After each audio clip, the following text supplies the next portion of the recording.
ഈ ഇതൊക്കെ പൊളിക്കുമ്പോൾ ചിലപ്പോൾ വസ്ത്രങ്ങളൊക്കെ ഇത് ചെയ്യുന്ന സന്ദർഭത്തിൽ ആ മുറിവ് കൂടിയ മുറിവ് ഓപ്പറേഷൻ ചെയ്ത പോലെ ആ മുറിവ് കാണാറുണ്ടായിരുന്നു. ഈ തുന്നി കൂട്ടിയ മുറിവ് അല്ലാഹു റസൂൽ പൂർണ്ണമായി ശുദ്ധീകരിക്കുകയാണ് അള്ളാഹു. അപ്പൊ ചെറിയ കുഞ്ഞാവുമ്പോൾ തന്നെ ചിന്തിച്ചു നോക്കി, ഒരു 2 വയസ്സും അല്ലെങ്കിൽ ഒരു വയസ്സൊക്കെ ആവുന്ന കുഞ്ഞിനെ കൊണ്ടുപോയിട്ട് അങ്ങനെ കയറുമ്പോ കുഞ്ഞിന്റെ ധൈര്യം ഒന്ന് ആലോചിച്ച് നോക്കി. നമ്മളെ കുഞ്ഞുങ്ങളായി അവിടെ ഉണ്ടാവുക എന്തും ധൈര്യം വേണം കുട്ടിക്ക് തന്നെ. അതിൽ വലിയൊരു വിഷയം ഉണ്ടായത് എന്താ വെച്ചാൽ ജനങ്ങളൊക്കെ ഇങ്ങനത്തെ ഓരോ കാര്യ അത്ഭുതങ്ങളിൽ കുട്ടികൾ കാണുമ്പോൾ ജനങ്ങളൊക്കെ പറഞ്ഞു തുടങ്ങി ഇത് എന്തൊക്കെ സംഭവം ഉണ്ട്, ഇത് എന്തോ ഒരു അത്ഭുത ബാലനാണ്, സൂക്ഷിക്കണം എന്നൊക്കെ പറഞ്ഞ് പേടിച്ചിട്ട് ജനങ്ങൾ മാറുന്ന അവസ്ഥ ഒന്നുമാണ്. അത്ഭുതങ്ങൾ ഇങ്ങനെ കാണൽ തുടങ്ങിയപ്പോ ഹലീമ ബീബി റളിയല്ലാഹു തആല തന്റെ അനുഭവങ്ങൾ വിവരിക്കുകയാണ്. കുട്ടിയുടെ അത്ഭുതങ്ങൾ. അങ്ങനെ ഇങ്ങനെയുള്ള പ്രശ്നങ്ങൾ വന്നപ്പോൾ ജനങ്ങളൊക്കെ മുമ്പ് വേഗം എന്ത് ചെയ്ത് ഹലീമ ബീബി എന്തായി ഇങ്ങനെ പ്രശ്നങ്ങൾ ആളുകൾക്ക് ജൂതന്മാർക്കൊക്കെ ഭയങ്കര പ്രശ്നം. അവർ കൊന്നുകളയോ എന്ന് പേടിയായി. ആ കുട്ടീനെ എങ്ങനെ കൊന്നുകളയാൻ, അല്ലെങ്കിൽ നമ്മളെ മതത്തിൽ പ്രശ്നം ഉണ്ടാക്കുന്നുള്ളവരോ. അപ്പൊ ഹലീമ ബീബി വേഗം കൊണ്ടുപോയിട്ട് 2 കൊല്ലമായപ്പോ തന്നെ അബ്ദുൽ മുത്തലിബിന്റെ അടുത്ത് ചെയ്തു. അബ്ദുൽ മുത്തലിബിന്റെ അടുക്കലേക്ക് ചെന്നുകൊണ്ട് കുഞ്ഞിനെ ഏൽപ്പിച്ചു. ഇതാ കുഞ്ഞിനെ ഭർത്തായിട്ട് ഏൽപ്പിച്ചു, ഞങ്ങൾക്ക് പേടിയുണ്ട്, എന്തെങ്കിലും സംഭവിച്ചു. അവിടെയാണെങ്കിൽ മക്കത്താണ് ആ ടൈമിൽ വളരെ ക്ഷാമമുള്ള ടൈം. ആ ടൈമിൽ ഇവർക്ക് കുട്ടിന് വളരെ വിഷമുള്ള ഒരു ടൈമായതുകൊണ്ട് അവർ വളരെ താഴ്ചകളോട് പറഞ്ഞു, ദയവ് ചെയ്ത് ഹലീമ നിങ്ങൾ 2 കൊല്ലം കൂടി കുട്ടിനോട് വെക്കണം, ഒരു 4 വയസ്സാവുമ്പോൾ കൊണ്ടുവന്ന് തന്നാൽ മൂന്ന് തിരിച്ചുകൊണ്ടുപോയി. 4 വയസ്സാവുമ്പോഴാണ് പിന്നീട് പൂർണ്ണമായിട്ട് ഹലീമ ബീവി എന്ത് ചെയ്യുന്നത്, ആമിന ബീവി എന്നവർ കുട്ടിയെ തിരിച്ചേൽപ്പിക്കുന്നത്. പക്ഷെ അതിനിടയിൽ ഒരു 6 പ്രാവശ്യം പോക്കുവരവ് ഉണ്ടായിട്ടുണ്ടെങ്കിൽ കുട്ടിയെ കാണിക്കാനായിട്ട് കൊണ്ടുപോകും. അതിനിടയിൽ ഒരു അലിബാബി പല അത്ഭുതങ്ങളും പറഞ്ഞിട്ടുണ്ട്, ഉണ്ടായ അനുഭവങ്ങൾ. ഒരിക്കൽ കുഞ്ഞിനെ ഇതേപോലെ മക്കൾക്ക് കൊണ്ടുപോവാണ്. ത്വായിഫിന്റെ അവിടെ എത്തിയപ്പോൾ ത്വായിഫിനോട് അടുത്തൊരു സ്ഥലത്തെത്തിയപ്പോൾ ഒരു ജ്യോത്സ്യൻ കണ്ടത്രേ. ജ്യോത്സ്യൻ കുഞ്ഞിനെ കണ്ടപ്പോ ജ്യോത്സ്യൻ പറഞ്ഞത്രേ, വിളിച്ചും കൊണ്ട് ഈ കുറച്ച് കണക്കൊക്കെ ഇയാൾ നോക്കി. കണക്ക് നോക്കിയിട്ട് ജനങ്ങളെല്ലാവരും വിളിച്ചുകൊണ്ട് ജനങ്ങളെ ഇങ്ങോട്ട് വരി, ഈ കുഞ്ഞ് ജീവിച്ചിരിക്കുകയാണെങ്കിൽ നിങ്ങളുടെ എല്ലാ ശൈലികളും നിങ്ങളുടെ സംസ്കാരങ്ങളും ഒക്കെ കൂട്ടി പൊളിച്ചു കളയിട്ടോ, അതുകൊണ്ട് എത്രയും വേഗം ഈ കുഞ്ഞിനെ കൊന്നു കളഞ്ഞു. ഹലീമ ബീവി ആകെ ബേജാറായി. ജനങ്ങളെല്ലാവരും കൂടി കൊന്നു കളയാൻ വേണ്ടി വന്നു കുട്ടിനെ, ചെറിയ കുട്ടിനെ. പക്ഷേ ഹലീമ ബീവി പറയുന്ന ആ ടൈമിൽ ആ കുഞ്ഞ് അപ്രത്യക്ഷമായി. കുഞ്ഞിനെ കിട്ടിയില്ല, അപ്രത്യക്ഷമായി പോയി. നമ്മളെ കുഞ്ഞാരൻ നബിനെ പറ്റിയിട്ടാ പറയുന്നത്. ഇതൊക്കെ ഞാൻ വെറുതെ പറയില്ല, സാദുൽ മഹാദിലുണ്ട്. സാദുൽ മഹാദ് എന്ന കിതാബിലുള്ള കഥാണ് ഈ പറയുന്നത്, ഞാൻ ചരിത്രമാണ് ഈ പറയുന്നത്, വെറുതെ എന്തെങ്കിലും വിളിച്ചു പറയല്ല, തെളിവുണ്ട്. അങ്ങനെ വീണ്ടും പോവാണ്. ഒരു സമയത്ത് പോകുമ്പോൾ പറയാണ്, ഒരു നക്ഷത്രം നോക്കുക, നക്ഷത്ര ഗണിതം ഉള്ള ഒരാളെ കണ്ടത്. ഒരാൾ അങ്ങോട്ട് കണ്ടത്, ആൾ ഇങ്ങോട്ട് കണ്ടു. കുഞ്ഞിനെ കണ്ടപ്പോ വിളിച്ചത്, ഇങ്ങോട്ട് വരും നോക്കട്ടെ. കണക്കൊക്കെ നോക്കി, ഞാൻ നക്ഷത്രത്തിന്റെ കണക്കൊക്കെ നോക്കി പറഞ്ഞു. ഇതേപോലെ ഇയാൾ പ്രഖ്യാപിച്ചു ആൾക്കാരുടെ മുന്നിൽ, അറബികളെ സൂക്ഷിക്കുക, നിങ്ങളുടെ സംസ്കാരങ്ങളെയും നിങ്ങളുടെ ദൈവങ്ങളെയും വിഗ്രഹങ്ങളെയും എല്ലാം തുടച്ചു നീക്കുന്ന ഒരു അവസ്ഥ ഈ കുട്ടിയിൽ കാണുന്നുണ്ട്. അതുകൊണ്ട് എത്ര പേര് ഈ കുട്ടിയെ കൊന്നു കളഞ്ഞേക്കും. അദ്ദേഹം ഈ മനുഷ്യൻ പറഞ്ഞ് കുറച്ചു നേരമായില്ല, ഈ മനുഷ്യന് പെട്ടെന്ന് ഭ്രാന്തായി മരിച്ചു. ആൾ മരിച്ചു, ആ ജോത്സ്യൻ മരിച്ചു. അപ്പൊ ജനങ്ങൾക്ക് മനസ്സിലായി, നമ്മുടെ ഇപ്പോ മെനക്കെടല്ല, പറഞ്ഞുകൊണ്ട് പണിയിട്ടിട്ടുണ്ട്, വേഗം പോണാതല്ല എന്നുള്ള നിലക്ക് തിരിഞ്ഞു പോയി എന്ന് പറയുന്നത്. ഹലീമ ബീവി ഈ 4 വയസ്സായപ്പോ കുഞ്ഞിനെ കൊണ്ടുപോകുന്നൊരു ചരിത്രം പറയുന്നു. കുഞ്ഞാരനെ കൊണ്ടുപോവാൻ 4 വയസ്സായപ്പോ ഏൽപ്പിക്കാൻ വേണ്ടിയിട്ട് കൊണ്ടുപോവാണ്. ആ പോകുന്ന സന്ദർഭത്തിൽ 4 ഭാഗത്ത് അശരീരി ഇങ്ങനെ വന്നുകൊണ്ടിരിക്കുകയാണോ, 4 ഭാഗത്ത്. ഇതാ ബനൂ സഅദ് ഗോത്രത്തിൽ നിന്നും സന്തോഷപ്പൊലിമ മക്കയിലേക്ക് ഇതാ പോയിക്കൊണ്ടിരിക്കുന്നു. അപ്പൊ അലിമാവിക്ക് ഉറപ്പായി ഇത് സ്വീകരിക്കും. എങ്ങനെയായിരുന്നു അശരീരി വരല്ലേ, ഇതിങ്ങനെ വന്നുകൊണ്ടിരിക്കും. വലിയ സന്തോഷമായി. അങ്ങനെ പോയി കുറച്ചെത്തിയപ്പോൾ, ഒരു സ്ഥലത്തെത്തിയപ്പോൾ കുറെ ആളുകൾ തിങ്ങി കൂടിക്കുന്നുണ്ട്. അപ്പോ ഹലീമ ബീവി എന്ത് ചെയ്തു, കുഞ്ഞിനെ അവിടെ ഒട്ടകം അവിടെ നിർത്തി കുഞ്ഞിനെ കൊണ്ട് ഇറങ്ങി മറ്റ് വളരെ അത്യാവശ്യമായ കാര്യങ്ങൾക്ക് നീങ്ങുമ്പോൾ ഹലീമ ബീവി പറയാണ്, ഒരു ശബ്ദമുള്ള ഒരു മേഘം എന്റെ അടുക്കലേക്ക് പോകും. എന്നോട് പൊതിഞ്ഞു. പിന്നെ കുട്ടിയെ എനിക്ക് കാണാനില്ല. ഞാൻ ആകെ ബേജാറായി പോയി. ഞാൻ നിലവിളിച്ചു കൊണ്ടുപോടി. കുഞ്ഞിനെ പലയിടത്തും തെരഞ്ഞു നോക്കി, എന്റെ കുഞ്ഞിനെ കാണാനില്ല. ഞാൻ ആകെ വിഷമിച്ചു. ഞാൻ ഓടിപ്പോയി അബ്ദുൽ മുത്തലിബിന് മക്കയിലെത്തി. അബ്ദുൽ മുത്തലിബിനോട് കാര്യം പറഞ്ഞു, കുഞ്ഞിനെ കാണാനില്ല. അബ്ദുൽ മുത്തലിബ് ആണെങ്കിൽ അബ്ദുല്ല എന്നവരുടെ മരണശേഷം ആ കൂടി കിട്ടിയൊരു കുഞ്ഞാണ്, ഏറ്റവും സ്നേഹിക്കുന്ന കുഞ്ഞിനെ കാണാനില്ല. അബ്ദുൽ മുത്തലിബും ബേജാറായി. ഖുറൈശികളെല്ലാം വിളിച്ചു, ഖുറൈശി നേതാവാണല്ലോ, ഖുറൈശികളെല്ലാം വിളിച്ചുകൊണ്ട് വിഷമം പറഞ്ഞു. എല്ലാവരും ആ വിഷമത്തിൽ പങ്കു ചേർന്നുകൊണ്ട് ഓടാൻ തുടങ്ങി, കുതിരെടുത്ത് ഓടിക്കാൻ തുടങ്ങി, നാനാ ഭാഗത്തേക്കും ഓടിക്കാൻ തുടങ്ങി. ആരെ കാണുന്നില്ല, കുഞ്ഞിനെ കാണാനില്ല. അവസാനം ഇവരെല്ലാവരും തീരുമാനമെടുത്തു, നമുക്ക് കഅബ ശരീഫിലേക്ക് പോകാം. അങ്ങനെ കഅബ ശരീഫിലേക്ക് പോവുകയാണ്. കഅബ ശരീഫിലേക്ക് പോയിക്കൊണ്ട് എല്ലാവരും ഒന്നടങ്കം പ്രാർത്ഥിക്കുകയാണ്. ഈ കുഞ്ഞിന് വേണ്ടി പ്രാർത്ഥിക്കുമ്പോൾ കഅബയുടെ മുകൾ ഭാഗത്തിൽ നിന്നും അശരീരി വരികയാണ്. ഇന്നാലിന്ന താഴ്വരയിൽ കുഞ്ഞ് സ്വസ്ഥമായി കൊണ്ട് ശാന്തനായി ഉറങ്ങുന്നുണ്ട്. എല്ലാവരും കുതിരയെ അങ്ങ് ഓടിച്ചു, പെട്ടെന്ന് ഓടിച്ചു കൊണ്ടുപോയി. അവിടെ ചെന്നു പോയപ്പോൾ പച്ചപ്പട്ടിലങ്ങ് കുഞ്ഞ് സുഖമായിട്ട് ഉറങ്ങുകയാണ്. നബി തിരുമേനി സ്വല്ലല്ലാഹു അലൈഹി വസല്ലം ഉറങ്ങിയാണ്. സന്തോഷായി അബ്ദുൽ മുത്തലിബ് എന്നവര് 100 ഒട്ടകത്തെ ബലികൊടുത്തു, ദാനം ചെയ്തു. ഹലീമ ബീവി പറയണ, എനിക്ക് നല്ല സമ്മാനങ്ങൾ നൽകി, സന്തോഷത്തിൽ സമയം തിരിച്ചു കിട്ടിയല്ലോ, എനിക്കും സന്തോഷമായി. കാരണം എന്റെ അമാനത്ത് തിരിച്ചേൽപ്പിച്ചല്ലോ, ഞാൻ കൊടുത്തു. ഞാൻ അബ്ദുൽ മുത്തലിബിന്റെ അടുക്കിലേക്ക് വരണം. അബ്ദുൽ മുത്തലിബ് എന്നവർ പറയാണ്, ആ കാലഘട്ടത്തിൽ ക്ഷാമുണ്ടായി. ഇതേപോലെ അവിടെ നമ്മളെ നാട് പോലെ ഈ ക്ഷാമം ഇടക്കിടക്ക് ഉണ്ടാകുമെന്ന് പറയുമ്പോൾ അല്ലാഹുവിന്റെ പരീക്ഷണമാണ്. കാരണം ഒരു പ്രവാചകൻ വരില്ലേ, എല്ലാ ക്ലേശങ്ങളും മാറി നല്ലൊരു അവസ്ഥ വരും. അപ്പൊ അവിടെ പാപങ്ങൾ പോട്ടെ. രണ്ടാമത്തത് അറേബ്യയാണ്, ചുട്ടുപഴുത്ത മണല്, സസ്യങ്ങളൊന്നും ഇല്ലാത്ത നാടാണത്. ഇത് നമ്മൾ മനസ്സിലാക്കണം. മഴ കിട്ടാനില്ല. അങ്ങനെ നിൽക്കുന്ന സന്ദർഭത്തിലാണ്, മഴ കിട്ടാത്ത സന്ദർഭം. ആ സന്ദർഭത്തിൽ ഇവർ എന്താ ചെയ്യേണ്ടത്? പലരും ഇവർ പിടിച്ച് പ്രാർത്ഥിച്ചു നോക്കി, പല ബിംബങ്ങളെയും. മഴയില്ല. അവസാനം അശരീരി വന്നത്രേ, വരാൻ പോകുന്ന പ്രവാചകന്റെ നാമത്തിൽ നിങ്ങൾ അള്ളാഹുവിനോട് ചോദിക്കുക, നിങ്ങൾക്ക് മഴ ലഭിക്കും. ഉടനെ ഇവർ അബ്ദുൽ മുത്തലിബ് എന്നതിൽ കുഞ്ഞിനെ കൊണ്ടു.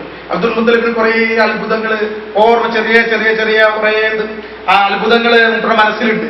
കൊണ്ടുപോയി നബിയുടെ അടുത്ത് കൊണ്ടുപോയിട്ട് നബിനോട് എന്റെ കൈ വരുന്ന് പ്രാർത്ഥിക്കാൻ പറഞ്ഞു. കുഞ്ഞല്ലേ, അള്ളാഹുന്റെ റസൂലിന്റെ കൈ അബ്ദുൽ മുത്തലിബ് എന്നെ പിടിച്ചിട്ട് ഇങ്ങനെ ഉയർത്തിയെന്ന. കുഞ്ഞിന്റെ കൈ അബ്ദുൽ മുത്തലിബ് പിടിച്ചിട്ട് ഉയർത്തിയ ഉടനെ മഴ പെയ്യാൻ തുടങ്ങി. മഴ പെയ്യാൻ തുടങ്ങി. അബ്ദുൽ മുത്തലിബ് എന്നുള്ള അനുഭവമാണ് പറയുന്നത്. അങ്ങനെ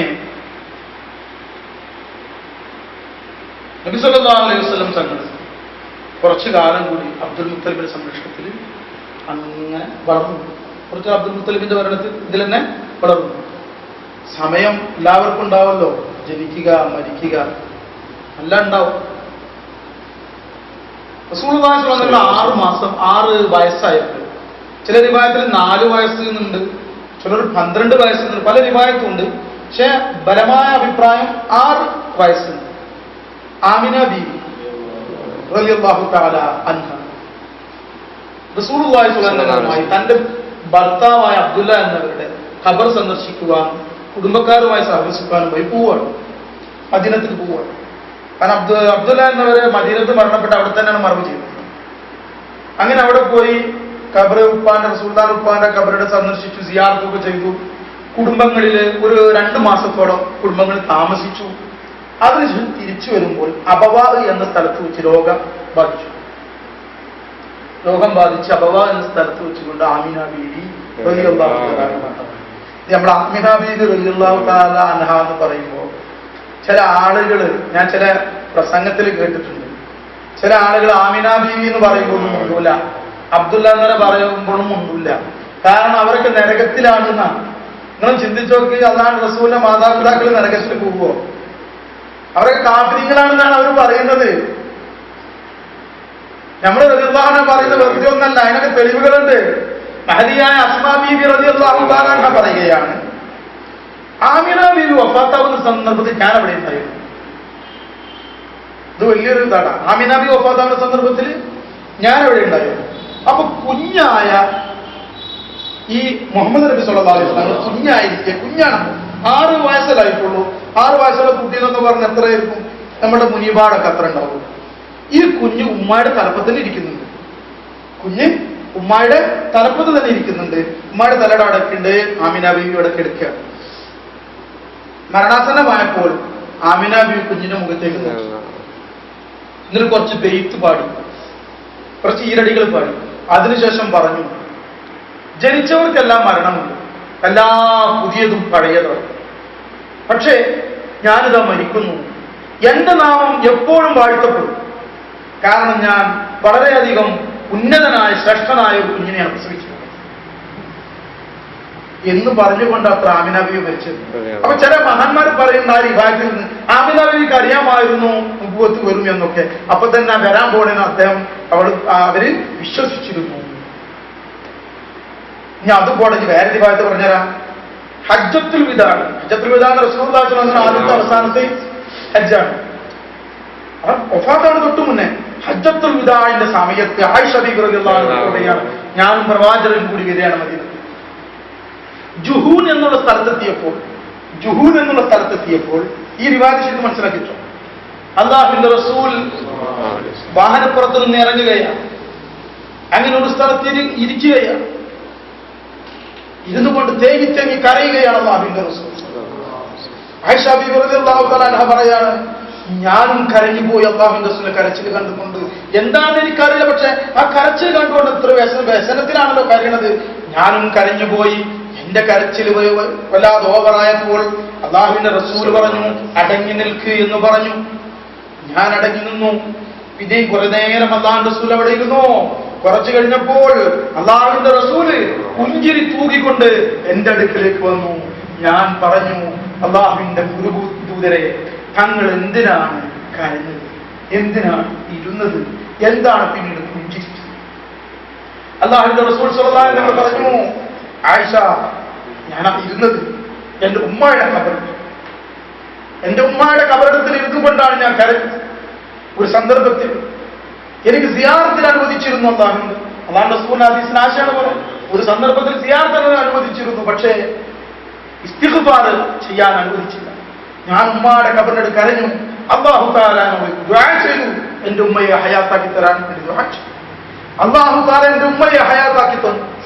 അങ്ങനെ എന്റെ ഉമ്മ ഈമാൻ ഉൾക്കൊണ്ടു. അങ്ങനെ ഈമാൻ ഉൾക്കൊണ്ടതിന് ശേഷം എന്റെ ഉമ്മയെ വഫാത്താക്കി അല്ലാഹു തആല. എനിക്ക് സന്തോഷം. അതുപോലെ തന്റെ പിതാവിനെയും ഇതേപോലെ ഹയാത്താക്കിക്കൊണ്ട് മൗത്താക്കിയെന്ന് റിവായത്തിൽ കാണാൻ സാധിക്കും. ഇനിയിപ്പോ എന്താ പറയുക? അതാ പറയണത്. ചില പുത്തൻ സംഘടനകൾ ഈ ഒന്നും അറിയാതെ അങ്ങോട്ട് പറയും. എങ്ങനെ അല്ലാഹു തആല കാത്തുരക്ഷിക്കുമോ? കാഫിറാവാത്ത മനുഷ്യനെ കാഫിർ എന്ന് പറഞ്ഞാൽ ആ പറഞ്ഞ ആൾ കാഫിറാവും നോക്കാണ് പറ്റുക. ഇതിന് ആരെയാണ് പറയുന്നത്? ഞാൻ ശരി കേട്ടതുകൊണ്ടാ പറഞ്ഞു. ആരാണ് ഈ പറയുന്നത്? നിങ്ങൾ ചിന്തിച്ചു നോക്കി. അല്ലാഹുവിന്റെ റസൂൽ ഈ ചെറുപ്പത്തിലുണ്ടായ അനുഭവങ്ങളിൽ ഈ പറയുന്നത്. ഏതായാലും ശരി, അബവാദി എന്ന സ്ഥലത്ത് വെച്ച് അല്ലാഹു മുത്തുനബിയുടെ മാതാവ് ആമിന ബീവി റളിയല്ലാഹു തആല അൻഹ വഫാത്താവുകയാണ്. അവിടെ കൂടെ ഒരു ഉമ്മു ഐമൻ എന്നൊരു അടിമ സ്ത്രീ അനുഗമിച്ചു. അല്ലാഹു റസൂൽ അവരെന്ത് ചെയ്തു? കുറച്ചു ദിവസം അവിടെ നിന്നതിന് ശേഷം കുഞ്ഞുമായിട്ട് അബ്ദുൽ മുത്തലിബിന്റെ അടുക്കലേക്ക് കൊണ്ടുപോയി. അബ്ദുൽ മുത്തലിബിന്റെ അടുത്ത് കൊണ്ട് കുഞ്ഞിനെ ആക്കി. അബ്ദുൽ മുത്തലിബ് ഭയങ്കര വിഷമായി. കാരണം ആമിന ബീവി വഫാത്താലോ. എന്നാലും അബ്ദുൽ മുത്തലിബ് വളരെ സ്നേഹത്തോടു കൂടിയിട്ട്, വളരെ ആദരവോട് കൂടിയിട്ട്, ബഹുമാനത്തോട് കൂടിയിട്ട്, കാരണം ആ കുട്ടിയുടെ അനുഭവങ്ങൾ അവർക്ക് ഉണ്ട്, ആ കുഞ്ഞിനെ സംരക്ഷിച്ചു കൊണ്ടുപോയി. കുറഞ്ഞ കാലം കഴിഞ്ഞപ്പോൾ അബ്ദുൽ മുത്തലിബ് എന്നവർക്ക് മരണമാസന്നമായപ്പോൾ കുഞ്ഞിന്റെ കാര്യത്തിലാണ് അബ്ദുൽ മുത്തലിബിന് വിഷമം. അബ്ദുൽ മുത്തലിബ് തന്റെ മറ്റൊരു മകനായ അബൂ ത്വാലിബിനെ വിളിച്ചു. അബ്ദുൽ മുത്തലിബിന് 2 മക്കളാണ്. ഒന്ന് അബ്ദുല്ല, ഒന്ന് അബൂ ത്വാലിബ്. അബ്ദുല്ലയുടെ മകനാണ് ആര്? മുത്തലിബ് സ്വല്ലല്ലാഹു അലൈഹി വസല്ലം. അബൂ ത്വാലിബിന്റെ മകനാരാണ്? സയ്യിദുന അലി റളിയല്ലാഹു അൻഹു. ഒരു ഇതിൽ നിന്നാ വരുന്നത്. അബൂ ത്വാലിബിനെ വിളിച്ചു പറഞ്ഞു, പൊന്നു മോനെ, ഞാൻ ഈ മകന് അവന്റെ ഉപ്പ വഫാത്തായ, ഉമ്മ വഫാത്തായ ഒരു വിഷമവും അവനെ അറിയിക്കാതാണ് ഞാൻ മുഹമ്മദിനെ സ്വല്ലല്ലാഹു അലൈഹി വസല്ലം വളർത്തിക്കൊണ്ടുപോകുന്നത്. അതുകൊണ്ട് ഞാനിതാ വഫാത്താവാൻ പോവുകയാണ്. നീ പൊന്നുപോലെ എന്റെ ഈ മോനെ നോക്കണം എന്ന് പറഞ്ഞ് അബൂ ത്വാലിബിനെ ഏൽപ്പിക്കുക ചെയ്തു. നമ്മൾ ഈ ആമിന ബീവി എന്നൊക്കെ പറയുമ്പോൾ സാധാരണ ചില ആളുകൾക്ക് പറയാറുണ്ട്, വലിയൊരു വയസ്സായ ഒരു സ്ത്രീയെ പോലെ കാണണ്ട.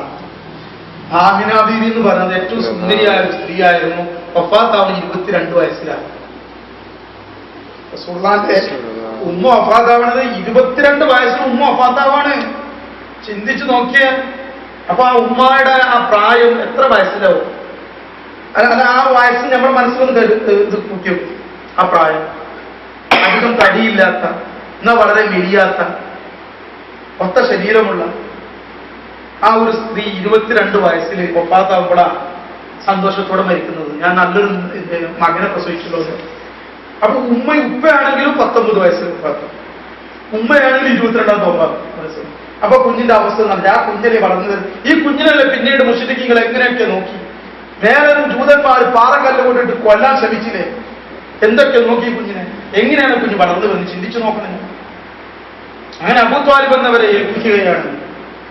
എന്ത് പറഞ്ഞുകൊണ്ട് ഈ കുഞ്ഞിനെ നല്ലവണ്ണം നോക്കണമെന്ന് പറഞ്ഞുകൊണ്ട് ഏൽപ്പിച്ചുകൊണ്ട് അബ്ദുൽ മുത്തലിബ് എന്നവരെ വഫാത്താക്കി. അബ്ദുൽ മുത്തലിബ് എന്നവർ വഫാത്ത, അബൂ ത്വാലിബ് എന്നവർ നല്ലവണ്ണം കുഞ്ഞിനെ വളർത്താൻ തുടങ്ങി. നല്ല സ്നേഹത്തോടു കൂടി, ആദരവോട് കൂടിയിട്ട് സ്വന്തം മോനെ പോലെ തിരുനബി സല്ലല്ലാഹു അലൈഹി വസല്ലം തങ്ങളെ വളർത്തി. അബൂ ത്വാലിബ് എന്നവർ ചരിത്രം പറയുന്നത് കാണാൻ സാധിക്കും. അബൂ ത്വാലിബ് എന്നവർക്ക്